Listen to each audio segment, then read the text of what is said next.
እኔ የምለው ጋይስ ኢትዮጵያ ያላችሁ ሰዎች ማለት ኑሮ ተወዷል ትላላችሁ።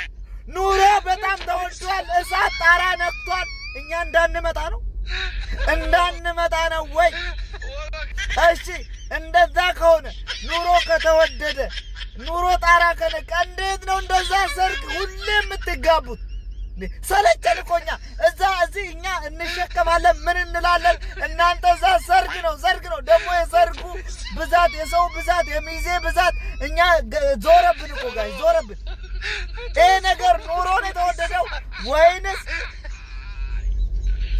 ሰርግ ነው የተልከሰከሰው እንዴ? በቃ ጋይስ ኑሮ ከተወደደ ሀብት አታባክኑ፣ በየቤታችሁ ተጠራሩ። እንዲህ በቃ ለኮፍ ያለ በሽሮም ቢሆን በየአይነት ተጋቡ። አለበለዚያ ኑሮ ተወዷል አትበሉም። በቃኛ በቀን